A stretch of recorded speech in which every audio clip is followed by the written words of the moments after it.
శ్రీ సాయి సచ్చరితం 14వ అధ్యాయం. నాందేడ్ నివాసియగు రతన్జీ వాడియా మౌలానా సాహెబ్ అని యోగి దక్షిణ మీమాంస.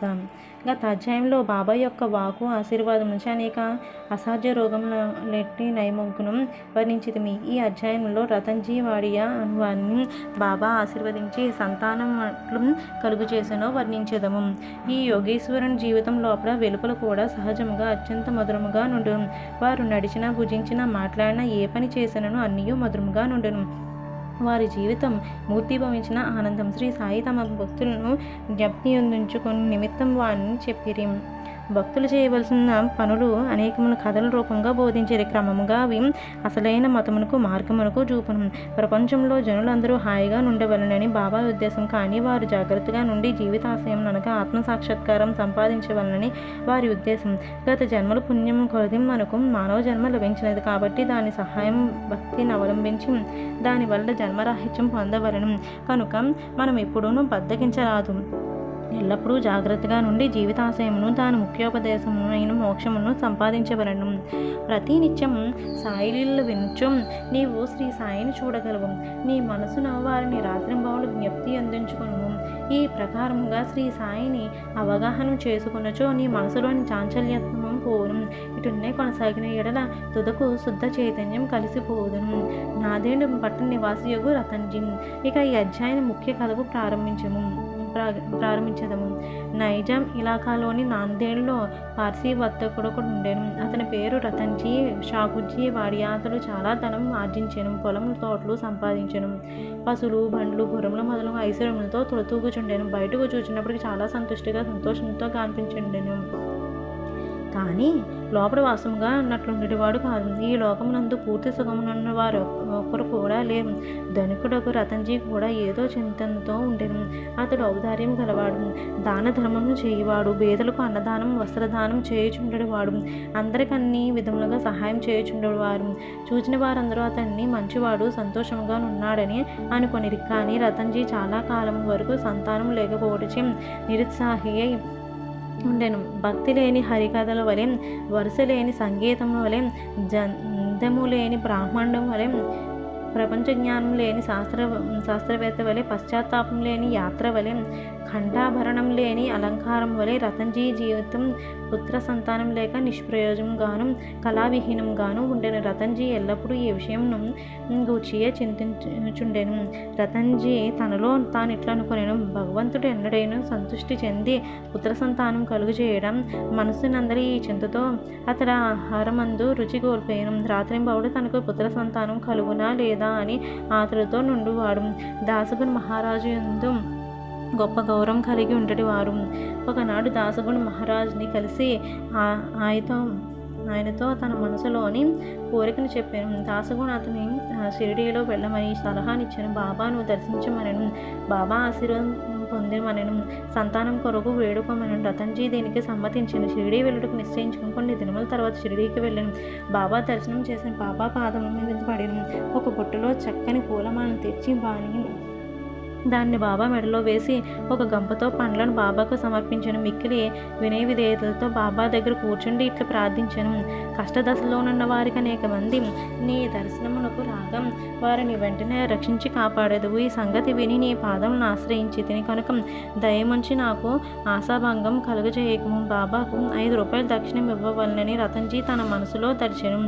బాబా అతనికి 5 రూపాయలు దక్షిణం కోరి అతని పైకం నిచ్చినంతరం తనకు ఇంతకు పూర్వం ఆ డబ్బులు 3 రూపాయల 14 పైసలు అంతకు పూర్వం ముట్టినాయని కాక మిగిలిన రూపాయిన్నర మాత్రమే ఇవ్వమనెను. ఇది విని రతన్జీ మిగిలిన ఆశ్చర్యపడిన. బాబా ఆడిన మాటలకు రతన్జీ గ్రహించలేకపోయాను. కానీ బాబా పాదం వద్ద కూర్చుండి మిగతా దక్షిణ ఇచ్చాను. తాను వచ్చిన పని అంతయు బాబాకు విన్నవించి తనకు పుత్ర సంతానం కలుగజేయమని వేడెను. బాబా మనసు కరిగెను. దిగులు పడకు, నీ కీడు రోజులు ముగిసినవి. అల్లా నీ మనసులోని కోరిక నెరవేర్చునని చెప్పాను. బాబా వద్ద సెలవు పుచ్చుకుని రతన్జీ నాందేడ్ వచ్చిన దాసగునికి షిరిడీలో జరిగిన వృత్తాంతం తెలిపాను. అంతయు సవ్యముగా జరిగినది. బాబా దర్శనం, వారి ఆశీర్వాదం, ప్రసాదం లభించినది. ఒక్కటి మాత్రం తనకు బోధపడలేదని చెప్పాను.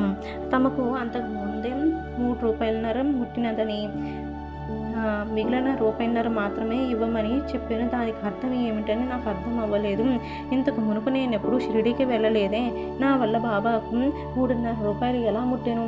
అది దాసుగును కూడా చిక్కు సమస్యగా తోచను. దానికి గూర్చి కొంతసేపు ఆలోచించి కొంతకాలమును పిమ్మట అతనికి దాన్ని వివరమంతము తట్టాను.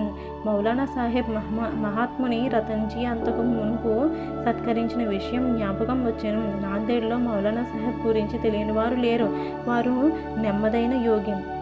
రతన్జీ షిరిడీకి పోవ నిశ్చయించగానే ఈ మౌలానా సాహెబ్ రతన్జీకి ఇంటికి వచ్చాను. ఆనాటి ఖర్చు సరిగ్గా 3.5 అగుట చూచి అందరూ ఆశ్చర్యపడిరి. అందరికీ బాబా సర్వజ్ఞుడని స్పష్టపడినది. వారు షిరిడీలోనున్నప్పటికీ దూరంలోనూ ఏమి జరుగుచుండెనో వారికి తెలియచుండెను. లేనిచో మౌలానా సాహెబ్కి ఇచ్చిన 3.5 రూపాయల సంగతి బాబాకెట్లు తెలియగలదు? వారిద్దరూ ఒకటేనని గ్రహించిరి. దాసగుని చెప్పిన సమాధానంకు రతన్జీ సంతృష్టి చెందెను. అతను బాబా యందు స్థిరమైన నమ్మకం కలిగెను. భక్తి హెచ్చించెను. కొద్ది కాలం పిమ్మట అతనికి పుత్ర సంతానం కలిగెను. ఆ దంపతులు ఆనందమునకు మితి లేకుండెను. కొన్నాళ్ళకు వారు 12 సంతానం కలిగిరి. కానీ 4 మాత్రం బ్రతికిరి. ఈ అధ్యాయం చివరన హరి వినాయక సాటే అనువాడు తన మొదటి భార్య కాలం చేత పిమ్మట రెండవ వివాహం చేసుకుని పుత్ర సంతానం కలుగునని బాబా ఆశీర్వదించిన కథ కలదు. అట్లే రెండో భార్య వచ్చిన పిమ్మట వారికి 2 కుమార్తెలు కలిగిరి. అతడు నిరుత్సాహం చెందను. కానీ బాబా మాటలు ఎన్నటికీ అసత్యం కానేరువు. 3వసారి అతనికి కొడుకు పుట్టాను. ఇట్లు బాబా వాక్యం నిజమైనది. అంతనతడు మిక్కిలి సంతృష్టి చెందెను. దక్షిణ మీమాంస దక్షిణ గూర్తి క్లుప్తంగా చెప్పి ఈ అధ్యాయమును ముగించెదను. బాబా తమను చూచుటకు వెళ్ళిన వారిద్దరి వద్ద నుండి దక్షిణ పుచ్చుకొనుటకు అందరికీ తెలిపిన సంగతి.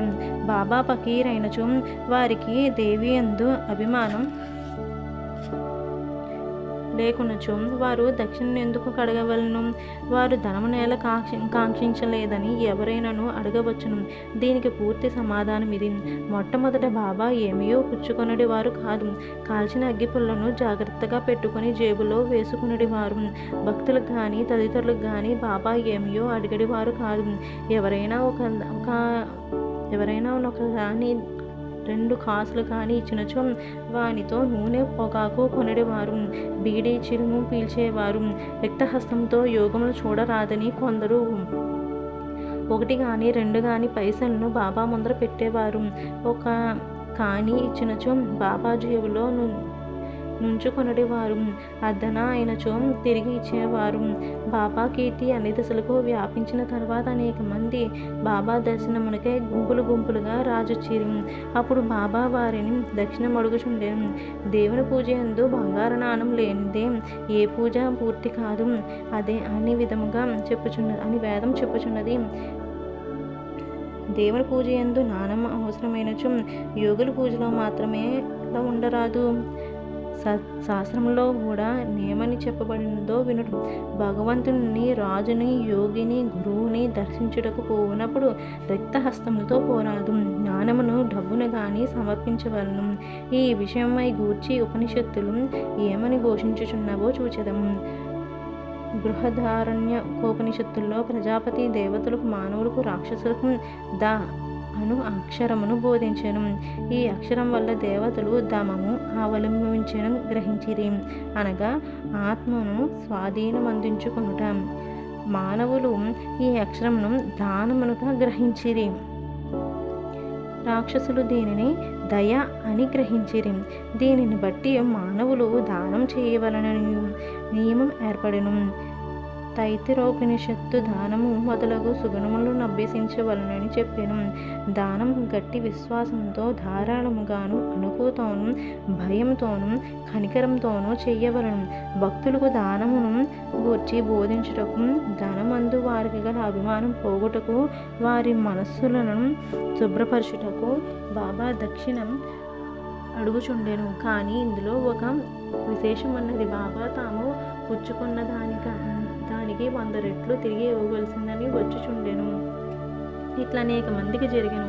దీనికి ఒక ఉదాహరణం గణపతిరావు గోడసి అను ప్రముఖ నటుడు.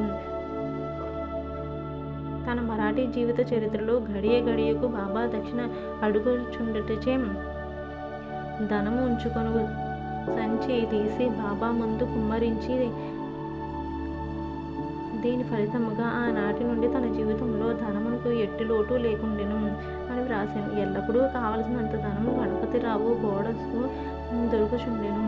బాబా దక్షిణ అడిగినప్పుడు ధనమే ఇవ్వనక్కర్లేదు, స్వర్గం కూడా పెక్కు సంఘటన వల్ల తెలియవచ్చుచున్నది. దీనికై 2 ఉదాహరణలు. బాబా 15 రూపాయలు దక్షిణ ఇమ్మని ప్రొఫెసర్ జీబీ నార్కే అడుగుగా అతడు తన వద్ద తమ్మిడి లేదనెను. దానికి బాబా ఇట్లా, నీ వద్ద ధనం లేదని నాకు తెలియను, కానీ నీవు యోగ వాసిష్టం చదువుచున్నావు కదా, దాని నుంచి నాకు దక్షిణ ఇమ్ము. దక్షిణ అనగా నిచ్చట గ్రంథం నుంచి నేర్చుకున్న విషయములు జాగ్రత్తగా హృదయంలో దాచుకొనమని అర్థము. ఇంకొక తర్కండ్ భార్యను 6 రూపాయలు దక్షిణ ఇమ్మని బాబా అడిగను. తన వద్ద పైకం లేకుండాటచే ఆమె మిగులు చిన్నబోయాను. అప్పుడు అక్కడనే ఉన్న ఆమె భర్త బాబా వాక్కును అర్థం చెప్పాను. తన 6 శత్రువులను తమకు పూర్తిగా సమర్పించవలని బాబా భావమని అతడు తన భార్యకు వివరించాను. దానికి బాబా పూర్తిగా సమ్మతించాను. బాబా దక్షిణ రూపంగా కావలసినంత ధనం వసూలు చేసినప్పటికీ దాన్ని అంతయో వారు ఆనాడే పంచిపెట్టుచుండిరి. ఆ మరుసటి ఉదయమునే బాబాకు మామూలుగా పేద పకీరయ్యుచుండెను. 10 సంవత్సరముల కాలమున వేల కొలది రూపాయలు దక్షిణముగా పుచ్చుకొనుచు మహాసమాధి చెందినాటికి 7 రూపాయలు మాత్రమే వారి చెంత మిగిలెను. 1000 ఏళ్ల బాబా దక్షిణ పుచ్చుకొనుటకు భక్తులకు దానము త్యాగమును నేర్పుట కొరకే. దక్షిణకు వచ్చి ఇంకొక వర్ణన. బీవీ దేవ్ ఠానా నివాసి, ఉద్యోగ విరమణ చెందిన మామల్తాదారు, బాబా భక్తుడు. దక్షిణ గూర్చి ఆయన శ్రీ సాయిలీల మాసిక పత్రికలో ఇట్లు వ్రాసి ఉన్నారు. బాబా అందరినీ దక్షిణ అడగవారు కాదు, అడగకుండా ఇచ్చినచో ఒక్కొక్కప్పుడు పుచ్చుకొనడి వారు కాదు, ఇంకొకప్పుడు నిరాకరించువారు. బాబా కొంతమంది భక్తుల వద్ద దక్షిణ అడుగుచుండెను. బాబా అడిగినచో ఇచ్చేదమని అనుకుని వారి వద్ద బాబా దక్షిణ పుచ్చుకొనడి వారు కాదు. తమ ఇష్టములకు వ్యతిరేకముగా ఎవరైనా దక్షిణ ఇచ్చినచో బాబా దాన్ని ముట్టేవారు కాదు. ఎవరైనా దక్షిణ తన ముందుంచినచో దాన్ని తిరిగి తీసుకుపోమ్మని అనుచుండిరి. బాబా అడిగిన దక్షిణ పెద్ద మొత్తంతో కానీ చిన్న మొత్తంలో కానీ భక్తుల కోరికలు, భావన, వసతి బట్టి ఉండెను. స్త్రీలు, పిల్లల వద్ద కూడా బాబా దక్షిణ అడుగుచుండెను. వారు అందరూ ధనికులను కానీ అందరూ భేదలను కానీ దక్షిణ అడగలేదు. తాము అడిగిన దక్షిణ ఇయ్యని వారిపై బాబా కోపించి ఉండలేదు.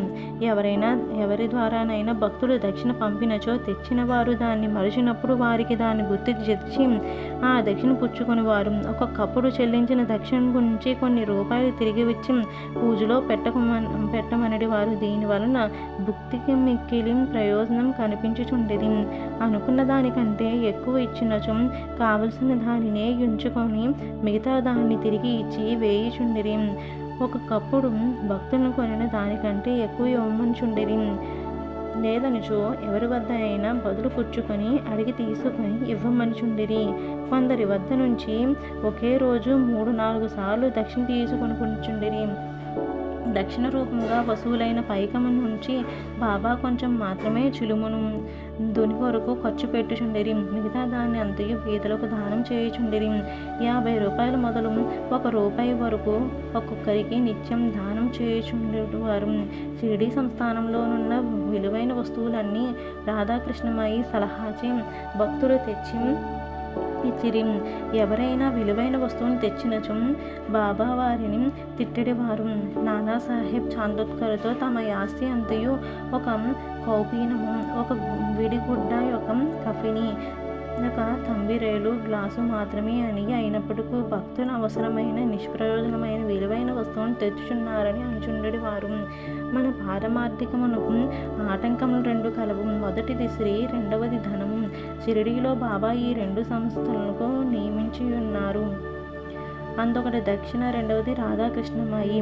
తన భక్తుని ఈ రెండింటినీ ఎంతవరకు విడిచిపెట్టారో పరీక్షించుటకై బాబా వీరిని నియమించను. భక్తుల రాగానే దక్షిణ అడిగి పుచ్చుకొని బడికి పంపుచుండిరి, అంటే రాధాకృష్ణమయ గృహమునకు. ఈ 2 పరీక్షలకు తట్టుకొనుచు, అనగా కనకమందు కాంతయందు అభిమానం పోయినదని నిరూపించినప్పుడే బాబా దయవల్ల ఆశీర్వాదం వారి పారమార్థిక ప్రగతి శీఘ్రమగుట దృఢపరచియుండెను. భగవద్గీతలోను ఉపనిషత్తులోను పవిత్రమైన స్థలమందు పవిత్రునికిచ్చిన దానం ఆ దాత యొక్క యోగక్షేమములకు అధికముగా తోడ్పడునని ఉన్నది. షిరిడీ కన్నా పవిత్ర స్థలం ఏది?